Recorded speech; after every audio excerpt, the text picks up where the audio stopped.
ബാംഗ്ലൂർ പോകാൻ പ്ലാൻ ഇട്ടപ്പോൾ എൻ്റെ മൈൻഡിൽ വന്നത് IT പാർക്കും കൊടും ട്രാഫിക്കും എല്ലാമായിരുന്നു. എന്നാൽ അതിലൊന്നും പെടാണ്ട് ഒരു ദിവസം ബാംഗ്ലൂർ പോയി അവിടുത്തെ കുറച്ച് നല്ല ഫുഡൊക്കെ അടിച്ച് പീസ്ഫുള്ളായി പോയി വരാൻ പറ്റുമോ ആലോചിച്ച്. അപ്പോൾ നമുക്ക് ഈ ഒരു സ്റ്റൈലിൽ ബാംഗ്ലൂർ ഒന്ന് പോയി കണ്ടിട്ട് വരാം. തിരുവനന്തപുരം നോർത്ത്, അതായത് നമ്മുടെ പഴയ കൊച്ചുവേളിയിൽ നിന്ന് വൈകുന്നേരം 4:45 തുടങ്ങുന്ന മൈസൂർ എക്സ്പ്രസ്സിലെ ജനറൽ കമ്പാർട്ട്മെന്റിലാണ് എൻ്റെ യാത്ര തുടങ്ങുന്നത്. അത്യാവശ്യം നല്ല ക്ലീൻ ആയിരുന്നു കേട്ടോ നമ്മുടെ കമ്പാർട്ട്മെന്റ്. ഞാൻ നേരത്തെ മുകളിൽ കയറി കുറച്ചു നേരം കിടന്നു. രാത്രിയത്തെ ഡിന്നറൊക്കെ കഴിച്ച് മെല്ലെ രാവിലെ ഒരു 7:45 ആയപ്പോൾ നമ്മുടെ ബാംഗ്ലൂർ എത്താനായി. ഇപ്പോൾ കഴിഞ്ഞത് ഈ കൃഷ്ണരാജപുരം എന്ന് പറഞ്ഞൊരു സ്റ്റേഷനായിരുന്നു. ഒരു 8:20 ആയപ്പോൾ ബാംഗ്ലൂർ എത്തി. വലിയ ബാഗും ലഗേജൊക്കെ ആയിട്ട് കുറേ ആൾക്കാർ ഇവിടുന്ന് ഇങ്ങനെ ഇറങ്ങുന്നുണ്ട്. നമുക്ക് ഇവിടുന്ന് ഇനി തൊട്ടടുത്തുള്ള മെട്രോ സ്റ്റേഷൻ പിടിക്കണം. കുറച്ച് ദൂരം നടന്നപ്പോൾ തന്നെ നമ്മുടെ മെജസ്റ്റിക് മെട്രോ സ്റ്റേഷൻ എത്തി. പിന്നെ അങ്ങനെ ഞാൻ മെട്രോയിലൊക്കെ കയറിയിരുന്നു. ശ്രീരാംപുരം എന്ന് പറഞ്ഞ സ്റ്റേഷനിലാണ് നമുക്ക് ആദ്യം പോകേണ്ടത്. ആ ഒരു സ്റ്റേഷന്റെ അടുത്താണ് നമ്മുടെ ബ്രേക്ക്ഫാസ്റ്റ് സ്പോട്ട് ഇരിക്കുന്നത്. സെൻട്രൽ ടിഫിൻ റൂം, ഇതാണ് നമ്മുടെ സ്പോട്ട്. ഇവിടുത്തെ മെയിൻ ഐറ്റംസ് ഒക്കെ ഇവിടെ എഴുതി വെച്ചിട്ടുണ്ട്. അത്യാവശ്യം നല്ല തിരക്കുണ്ടായിരുന്നു ഞാൻ പോയപ്പോൾ. ഞാൻ ഫസ്റ്റ് ഓർഡർ ചെയ്തത് ഈ ഒരു ബട്ടർ പ്ലെയിൻ ദോശ അല്ലെങ്കിൽ ബെന്നെ ദോശ. ബെന്നെ എന്ന് പറഞ്ഞാൽ ബട്ടറാണ്. ഞാൻ കഴിച്ചതിൽ വെച്ച് വൺ ഓഫ് ദ ടേസ്റ്റിയസ്റ്റ് ദോശയായിരുന്നു ഇത്. അടുത്തത് ഞാൻ ഈ ഒരു സംഭവം പറഞ്ഞു, ചൗ ബാത്ത്. ഒന്നുമില്ല, നമ്മുടെ ഉപ്മാവും കേസരിയും ചട്നിയും. കലി ദോശയായിരുന്നു ഞാൻ അടുത്ത് പറഞ്ഞത്.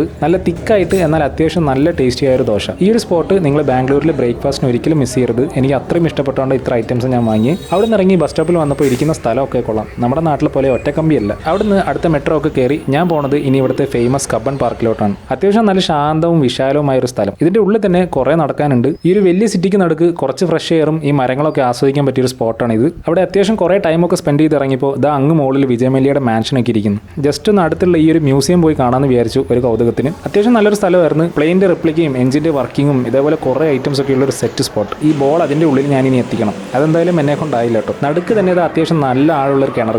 ഇല്യൂഷനാണ് കേട്ടോ. അവിടുത്തെ പരിപാടിയൊക്കെ കഴിഞ്ഞ് ഇനി ലഞ്ച് അടിക്കണം. അങ്ങനെ വന്ന് കയറിയതാണ് ഒരു ഒത്തന്റിക് ബാംഗ്ലൂർ സ്റ്റൈൽ ദൊണ്ണ ബിരിയാണി കിട്ടാൻ ഇവിടുത്തെ ശിവാജി മിലിറ്ററി ഹോട്ടൽ. ഈ തിരക്കിന്റെ ഇടയിൽ ഒരു 3/4 മണിക്കൂറെങ്കിലും ക്യൂ നിന്നിട്ട് ഐറ്റം കിട്ടിയത്. അടുത്തുള്ളൊരു ബിൽഡിങ്ങിന്റെ അത്യാവശ്യം നീറ്റായ ഒരു സ്പോട്ടിലാണ് ഞാൻ ഭക്ഷണം കഴിക്കാനിരുന്നത്. ശരിക്കും ഒരു തമിഴ്നാട് സ്റ്റൈൽ മട്ടൻ ബിരിയാണി, കുറച്ച് എരിവൊക്കെ കുറഞ്ഞൊരു ടേസ്റ്റ്, അത്യാവശ്യം കൊള്ളായിരുന്നു. അത് കഴിഞ്ഞതും വെറുതെ ഒന്ന് ചിക്പേട്ടെ മാർക്കറ്റ് ഏരിയയിലൊക്കെ ഒന്ന് പോയി വന്ന് ഒരു കാമായ സ്ഥലം തേടി ഞാൻ ഒന്ന് റാപ്പിഡ് ബുക്ക് ചെയ്ത്. സംഖി ടാങ്ക് ആണ് നമ്മുടെ ഈവനിങ് സ്പോട്ട്. ഇത് പണ്ട് 1800കളുടെ അവസാനത്തിൽ ഒരു ബ്രിട്ടീഷ് ഓഫീസർ പണിത കുടിവെള്ള സ്രോതസ്സാണ് കോളണൽ റിച്ചാർഡ് ഹീറാം സംഖി. പിന്നെ ഇത് കുടിക്കാൻ ഉപയോഗിക്കാൻ പറ്റാണ്ടൊക്കെ ആയി. അറിയാലോ, കാലം കഴിഞ്ഞ് ഇപ്പോൾ പൊല്യൂഷനൊക്കെ കൂടി വന്നില്ലേ. ഇപ്പോൾ ഇതൊരു റിക്രിയേഷൻ സ്പോട്ട് പോലെയാണ്. അങ്ങ് ദൂരെ നമ്മുടെ സൂര്യനൊക്കെ അസ്തമിക്കുന്നത് ഇങ്ങനെ കാണാം. ഈ ഒരു ടൈമിൽ ഇവിടെ വന്നിരിക്കാൻ ശരിക്കും നല്ല രസമാണ്. ഡെസേർട്ടായിട്ട് ഒന്നും കഴിച്ചില്ലല്ലോ എന്ന് ഓർത്ത് ഞാൻ ഇവിടുത്തെ ഫേമസ് കോർണർ ഹൗസിലോട്ടാണ് വന്നത്. ഇവിടുത്തെ ട്രെൻഡിങ് ഐറ്റമായ ഡെഡ് ബൈ ചോക്ലേറ്റ് ആണ് ഞാൻ ട്രൈ ചെയ്യാൻ പോണത്. ഇത് അത്യാവശ്യം ഒരു സെറ്റ് സാധനമായിരുന്നു. ബ്രൗണിയും ചോക്ലേറ്റ് സിറപ്പും വാനില ഐസ്ക്രീമും പിന്നെ നട്ട്സും ഒക്കെ ആയിട്ട് ഇത് തീർക്കാൻ തന്നെ കുറച്ച് ടൈം എടുത്തു. അത്രയ്ക്കുണ്ട് ശരിക്കും ഇത്. അങ്ങനെ ഇനി ഞാൻ എൻ്റെ നാട്ടിലേക്ക് പോവാണ്. KSRTC സൂപ്പർ ഡീലക്സ് ആയിരുന്നു ബുക്ക് ചെയ്തത്. ഒരു 10 മണിക്ക് കയറി ഞാൻ. അങ്ങനെ ഒരു രാവിലെ 5:30 ആയപ്പോൾ കോഴിക്കോട് എത്തി. സോ നിങ്ങളുടെ ബാംഗ്ലൂർ ട്രിപ്പ് എക്സ്പീരിയൻസ് ഒക്കെ എങ്ങനെ ഉണ്ടായിരുന്നു ജസ്റ്റ് ഷെയർ ചെയ്യാം. അപ്പോൾ